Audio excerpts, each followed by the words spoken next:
Hello, this is Rachel Made That, and we are going to make a French toast casserole. Ideally, you're doing this the night before you want to eat it. You can make it in the morning. It's not quite as good because the bread doesn't have time to soak up the milk and egg mixture, but it's still delicious, and it's always still worth making. Okay, let's turn around and see what you need. Okay, so what we have here is everything you're going to need to make the French toast casserole. The hardware is a 9x13 pan, a whisk, a knife for cutting bread. You can actually use any knife, I just like a bread knife. A teaspoon, some aluminum foil, a bowl, and a measuring cup. Software-wise, you'll need some spray oil or to grease the pan however you would like. We need 6 eggs, a loaf of bread, a touch of cinnamon. It's going to be 1.5 cups of milk, a little bit of maple syrup, and a little bit of vanilla. The maple syrup and vanilla can be like real, organic, fake, something you make on the stove, and ditto with the vanilla. It can also be used with whatever milk products you usually use. So if you don't drink cow milk, then you can have like oat milk or soy milk or whatever makes you happy.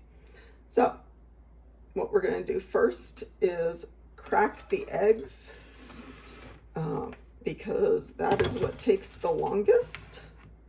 And so we want to remember to, when you're cracking the egg, you don't want to do it on the side. You want to do it down. And then don't hit it. You want to hit it firmly. Otherwise, it's not going to crack right. Now, generally, I would tell people that this is really important to use large eggs like it calls for in the recipe, but honestly for this it doesn't matter. If you want to use extra large, that's great, and if you want to use medium, I just use an extra one, but unlike most of the baking that we're going to do, it doesn't matter. So I measured out 1 cup of milk. We'll do another 1/2 cup of milk. Boop.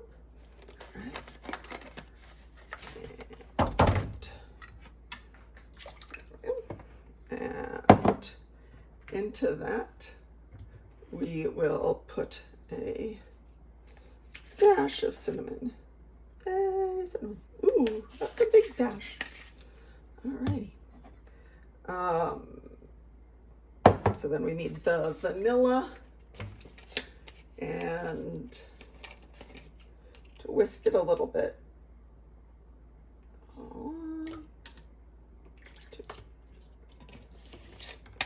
Okie dokie. So I'm going to whisk this up with the extra cinnamon.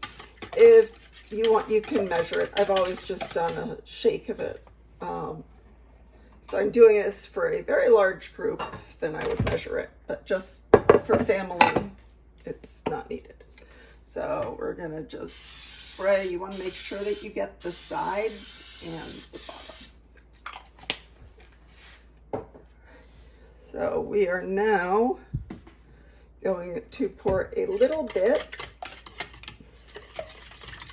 of the egg and milk mixture into the pan.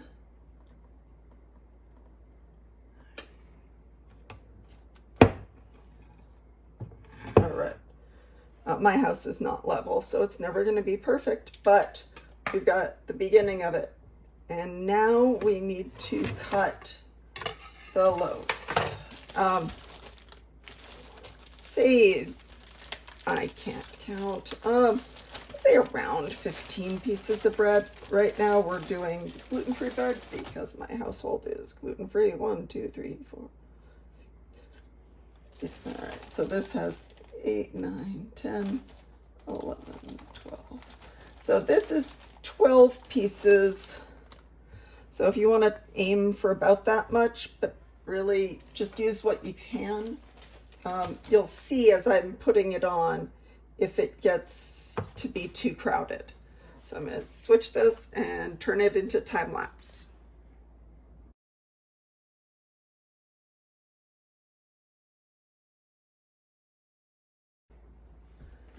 All right, so we have cut up the bread, and with quite clean hands, we're moving it around.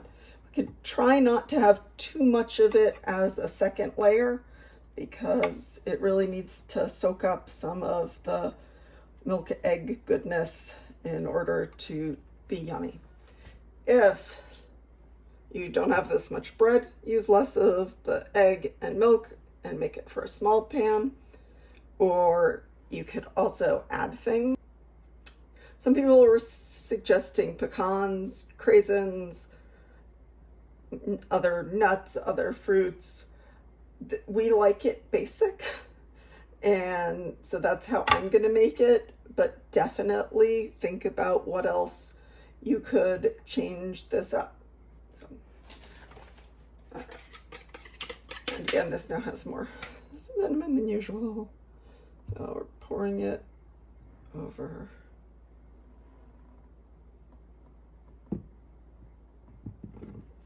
Really make it. And for some reason, if you manage to somehow not own a knife, or you just don't want to use one, this absolutely works if you just rip up the bread.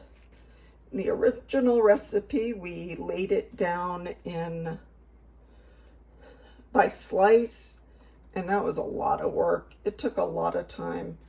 It is absolutely not worth it.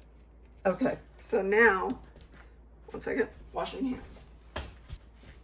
So, eggs get yucky, and you can give yourself diseases, so wash hands. Now we're gonna just drizzle a little bit of the maple syrup on top, and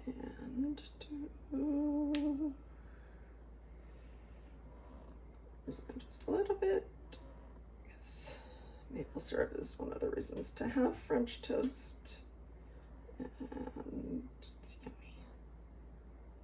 All right. Okay. And then what we are going to do, because this is the night before we're going to have it, I'm going to cover it with foil and put it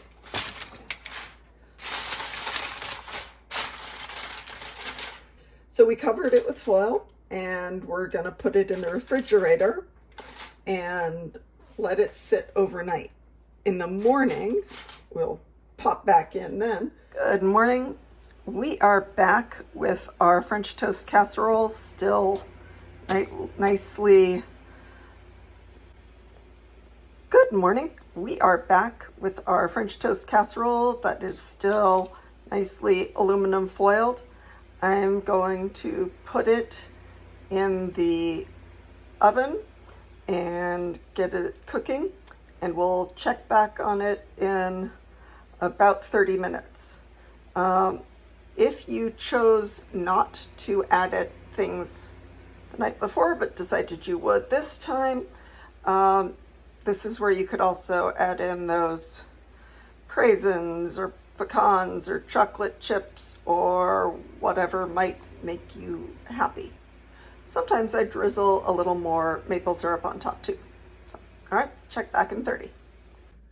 Alrighty, so it has been 30 minutes since we started baking the French toast casserole, and if you look down at the edges or in the middle where you can see the egg, it's solid and white. We don't want, if you tip it, You do not want it to be runny. The way this is now, let it sit for like 5 or 10 minutes and then serve it to everyone in your family with some maple syrup. All right, see you next time.